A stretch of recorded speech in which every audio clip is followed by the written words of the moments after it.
Hello friends, स्वागत है आप सभी का। आज है 19 मई और 19 मई से संबंधित जितने भी करंट अफेयर के क्वेश्चन बन सकते हैं उन सबको आज हम इस वीडियो में डिस्कस करेंगे। सो फ्रेंड्स, जो भी हमारे इस चैनल पे नया हो चैनल को सब्सक्राइब कर ले तथा अपने फ्रेंड्स को भी शेयर कर दे ताकि उन तक भी ये वीडियो आसानी से पहुंच जाए।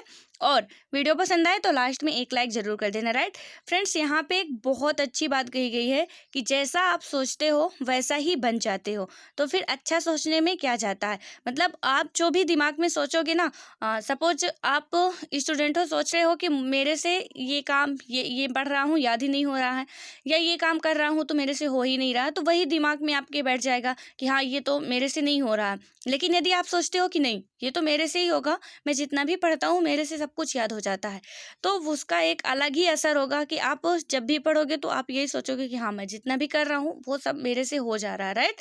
सो फ्रेंड्स, आज के बात करते हैं नेक्स्ट क्वेश्चन की। तो क्या है, पहला क्वेश्चन है कि किस राज्य सरकार ने हाल ही में राज्य में फसल उत्पादन को प्रोत्साहित करने के लिए राजीव गांधी किसान न्याय योजना शुरू करने का फैसला किया है? ए में है छत्तीसगढ़, बी में है बिहार, सी में है पंजाब, डी में है कर्नाटक। तो इसका राइट आंसर कौन सा हो जाएगा? छत्तीसगढ़। इसकी व्याख्या की बात करें तो छत्तीसगढ़ सरकार ने राज्य में कोविड-19 महामारी को देखते हुए देसी और विदेशी शराब के विक्रय पर विशेष कोरोना शुल्क अधिरोपित करने का निर्णय लिया है। राजीव गांधी किसान न्याय योजना के अंतर्गत राज्य के किसानों को उनकी धान की फसल पर लाभ पहुंचाया जाएगा। इस योजना के तहत छत्तीसगढ़ के किसानों को धान के समर्थन मूल्य के अंतर की राशि का लाभ मुहैया कराई जाएगी। राइट। राज्य सरकार के मुताबिक किसान न्याय योजना के द्वारा किसानों की आय में भी बढ़ोतरी होगी, जिससे गरीबी के स्तर में कमी आएगी। राइट। नेक्स्ट क्वेश्चन की बात करें तो नेक्स्ट क्वेश्चन क्या है? वित्त मंत्री निर्मला सीतारमण के अनुसार शहरों से गांवों की ओर जा रहे प्रवासी मजदूरों को रोजगार की कमी ना हो, इसलिए मनरेगा का बजट कितने करोड़ रुपए बढ़ा दिया गया है? ए में है 20,000 करोड़ रुपए, बी में है 40,000 करोड़ रुपए और सी में है 30,000 करोड़ रुपए, देन डी में है 10,000 करोड़ रुपए। तो इसका राइट आंसर कौन सा हो जाएगा? 40,000 करोड़ रुपए। राइट। इसकी व्याख्या की बात करें तो केंद्रीय वित्त मंत्री निर्मला सीतारमण ने बताया कि ग्रामीण क्षेत्रों में रोजगार की योजना मनरेगा के बजट में बड़ा इजाफा किया गया है। वित्त मंत्री ने कहा कि मनरेगा का बजट 40,000 करोड़ रुपए बढ़ा दिया गया है। इसके पहले मनरेगा का बजट 61,000 करोड़ रुपए था। अब बजट में 40,000 करोड़ रुपए का इजाफा कर दिया गया है। इसका सीधा फायदा श्रमिकों को मिलेगा। केंद्रीय वित्त मंत्री ने बताया कि मजदूरों को उनके गृह राज्यों तक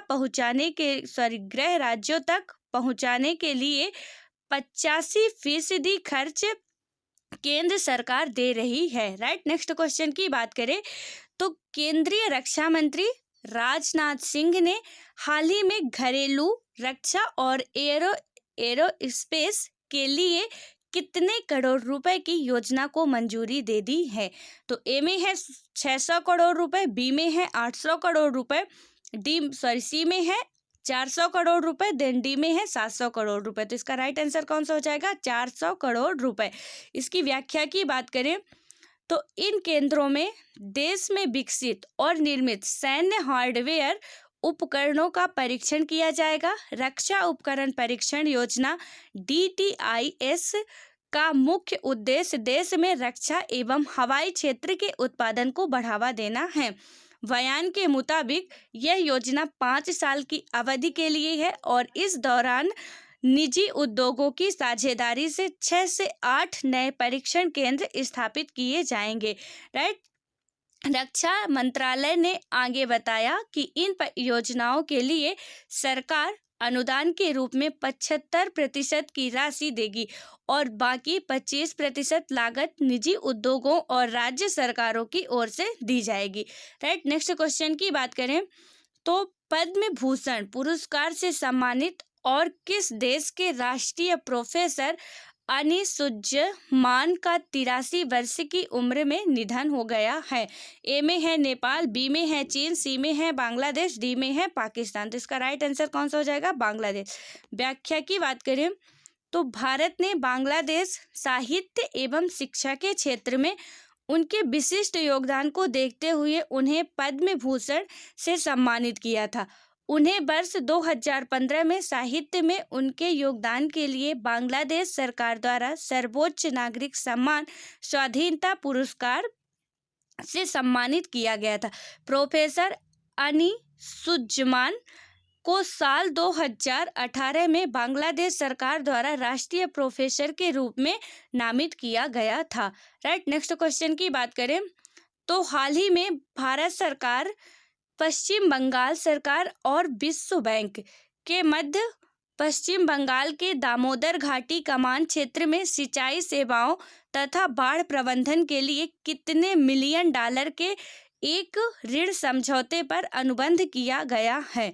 तो इसमें ए में है 105 मिलियन डॉलर, बी में है 125 मिलियन डॉलर, सी में है 110 मिलियन डॉलर और डी में है 145 मिलियन डॉलर। तो इसका राइट आंसर कौन सा हो जाएगा? 145 मिलियन डॉलर। इसकी व्याख्या की बात करें तो इस परियोजना से पश्चिम बंगाल के 5 जिलों के लगभग 2.7 मिलियन किसानों को बेहतर सिंचाई सेवाओं का लाभ मिलेगा तथा इस क्षेत्र में प्रतिवर्ष आने वाली बाढ़ से बेहतर प्रबंधन में मदद मिलेगी। विश्व बैंक द्वारा 145 मिलियन डॉलर एशियाई अवसंरचना निवेश बैंक और 123.8 मिलियन डॉलर का पश्चिम बंगाल सरकार के द्वारा वित्त पोषण किया जा रहा है।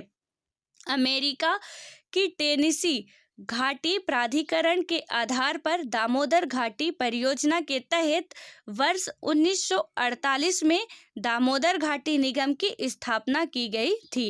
राइट, नेक्स्ट क्वेश्चन की बात करें तो भारतीय सेना द्वारा सामान्य नागरिकों को कितने साल के लिए सेना में शामिल करने के प्रतिबंध एक प्रस्ताव पर विचार किया जा रहा है?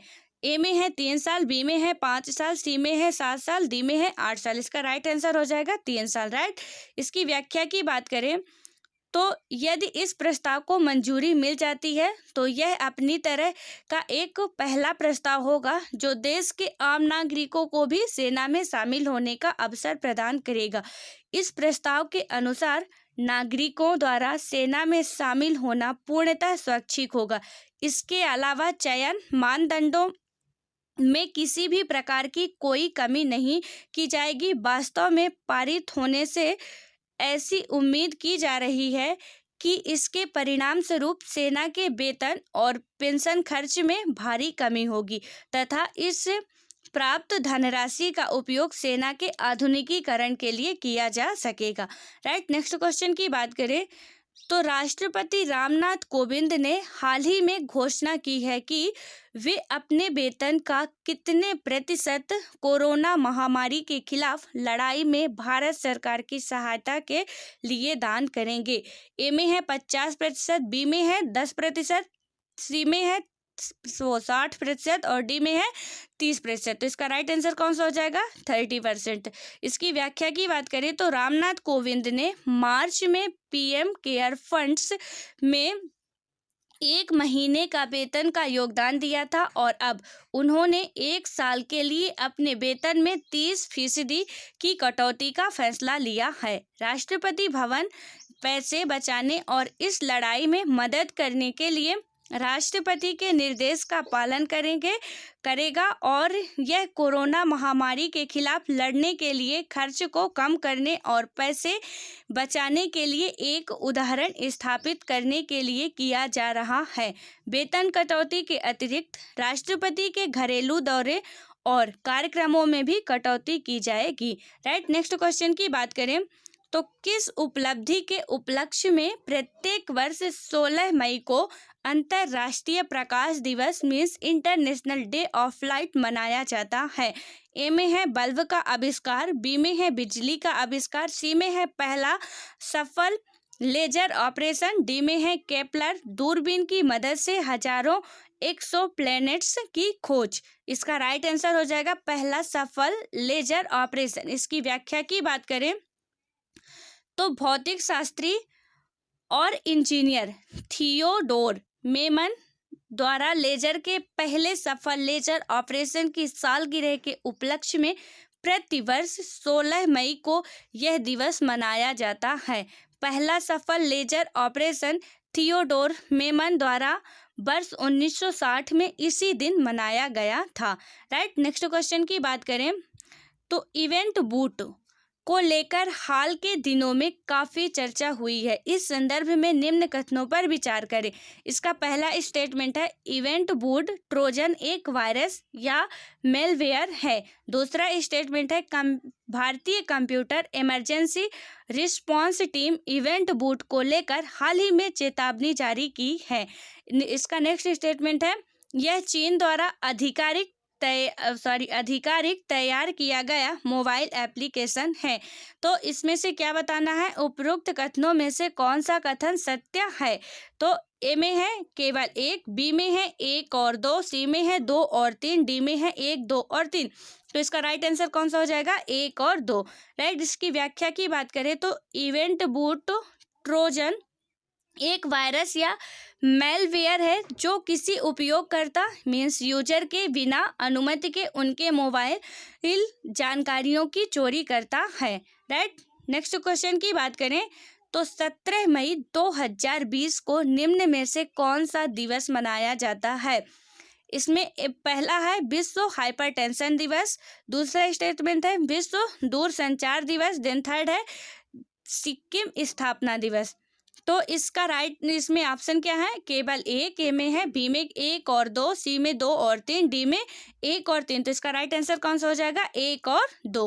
राइट, इसकी व्याख्या की बात करें तो प्रत्येक वर्ष 16 मई को सिक्किम स्थापना दिवस मनाया जाता है। सिक्किम 1975 में इसी दिन भारतीय गणराज्य का 22वां राज्य बना था। राइट, नेक्स्ट क्वेश्चन की बात करें और ये रहे आज के पूरे 10 important question. So friends, I think आपको ये सारे समझ में आ गए होंगे। मिलते हैं नेक्स्ट वीडियो में, तब तक के लिए बाय बाय। अपनी पढ़ाई को कंटिन्यू बनाए रखो, खुश रहो और सुरक्षित रहो। राइट, धन्यवाद।